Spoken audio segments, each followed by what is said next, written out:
छड़ी से परमात्मा डर करके भाग रहे हैं। परमात्मा कह रहे हैं जब तक ये छड़ी हाथ में मैं नहीं आऊंगा, इसको फेंक दो, मैं अपने आप आ जाऊंगा। जैसी मैया ने वो छड़ी फेंकी, ठाकुर जी आ गए।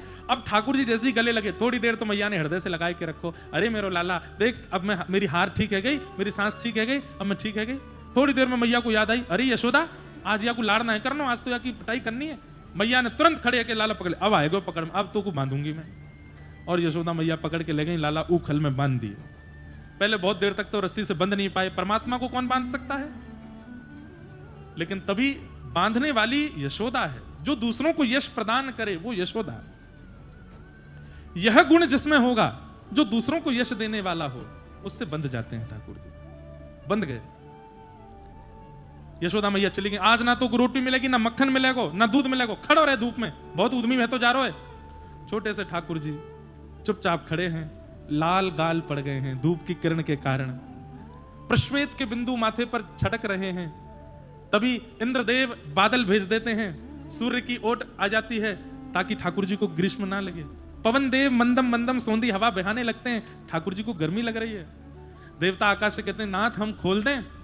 बोले ये कोई सामान्य बंधन नहीं है जो तुम खोल दोगे, ये प्रेम का बंधन है, प्रेमी बांधता है, प्रेमी ही खोलेगा, और किसी में सामर्थ्य नहीं इसको खोलने की।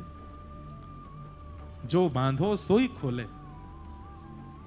अरे स्वयं सबको मुक्त करने वाले भगवान बंध गए, आज नहीं खोल पा रहे अपनी रस्सी।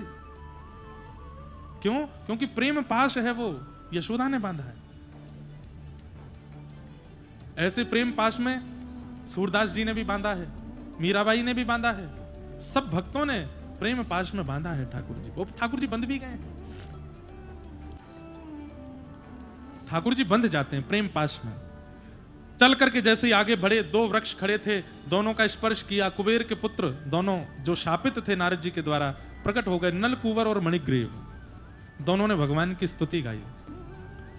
नलकुवर मणिग्रीव ने क्या मांगा? बहुत जरूरी बात, वाणी हमारी वाणी आपके गुणानुवाद गावे, श्रवणों कथायाम, हमारे कान आपकी कथा सुने, हस्तौ चकर मसु मनस, हमारे हाथ आपकी सेवा करें और मन आपका स्मरण करे, दृष्टि ही सताम। अच्छा, अब यहां पर एक बात आती है कि कानों से कथा सुननी है, जीव से कथा गानी है, हाथों से सेवा करनी, पैरों से प्रदक्षिणा करनी, तो ऑब्वियस सी बात है कि आंखों से दर्शन मांगा होगा। पर नलकुवर मणिग्रीव ने भगवान का दर्शन नहीं मांगा। किसका दर्शन मांगा? दृष्टि ही सताम दर्शनेस्तु भवत तनुना, हमारी दृष्टि आपका दर्शन करे, ये नहीं मांगा।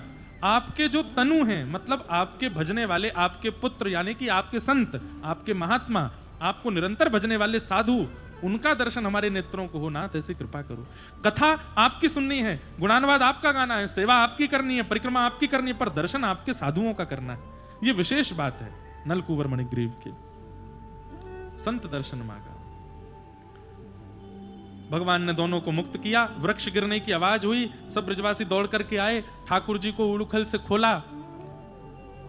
यशोदा मैया बोली, अब हम गोकुल में नहीं रहेंगे, जादनाते आए हैं, संकट ही संकट आ रहे हैं, अब यहां से चलना चाहिए।